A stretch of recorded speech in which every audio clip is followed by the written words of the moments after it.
Mark's News Headlines.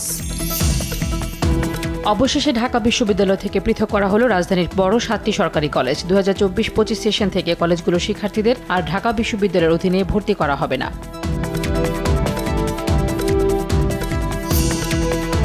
ইবতেদায়ী মাদ্রাসাকে জাতীয়করণে এবার সরকারকে 24 ঘণ্টার সময় বেঁধে দিল আন্দোলনরত শিক্ষকরা। একই সঙ্গে শিক্ষকদের উপর হামলাকারী পুলিশ সদস্যদের শাস্তি দাবি, অবস্থান কর্মসূচি থেকে এই দাবি জানান তারা।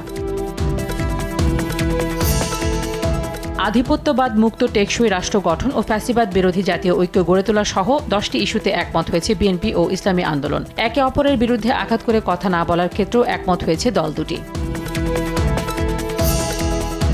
নির্বাচনের সঙ্গে সংশ্লিষ্ট যত বিভাগ ও ডিপার্টমেন্ট আছে আগামী 6 মাসের মধ্যে সংস্কার করা সম্ভব বলে মন্তব্য করেছেন জামায়াত ইসলামী সেক্রেটারি জেনারেল অধ্যাপক মিয়া গোলাম পরওয়ার। তিনি বলেন, সংস্কারগুলো সম্পন্ন হলে নির্বাচনকালীন একটি রোডম্যাপ ঘোষণা করা উচিত। আগামী নির্বাচন কবে হবে তা নির্বাচন কমিশনের হাতে নেই উল্লেখ করে নির্বাচন কমিশনার আবুল ফজল মোহাম্মদ সানাউল্লাহ বলেছেন, প্রধান উপদেষ্টার বক্তব্য অনুযায়ী 2025 সালের ডিসেম্বরে অথবা 2026 সালের জুনে নির্বাচন করা সম্ভব। দিনাজপুরে বড়পুকুরিয়া কয়লা খনি দুর্নীতি মামলার কার্যক্রম স্থগিত করেছে হাইকোর্ট। হোস অফ মিটারের মালিক মোয়াজ্জেম হোসেনের আবেদনের বিচারপতি আবু তাহের মোহাম্মদ সাইফুর রহমান ও বিচারপতি শওকত আলী চৌধুরী ডিভিশন বেঞ্চ এই আদেশ দেন।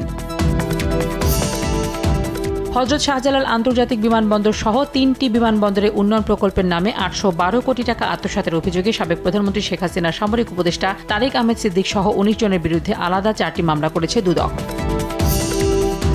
আটকে পড়া 18,000 বাংলাদেশি শ্রমিকের মধ্যে 7,964 জনকে প্রাথমিকভাবে মালয়েশিয়া যেতে তালিকাভুক্ত করা হয়েছে বলে জানিয়ে পররাষ্ট্র মন্ত্রণালয়ের মুখপাত্র মোহাম্মদ রফিকুল আলম বললেন, তাদেরকে MR পাসপোর্ট দেওয়ার কাজ চলছে।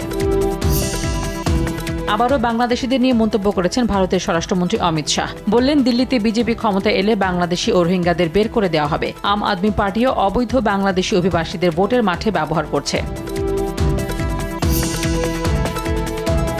3 ম্যাচ টি-20 সিরিজের প্রথমটিতে কাল ওয়েস্ট ইন্ডিজ নারী দলের মুখোমুখি হবে বাংলাদেশ। সেন্ট কিটসের ওয়ার্নার পার্কে ম্যাচ শুরু বাংলাদেশ সময় মঙ্গলবার ভোর 4টায়।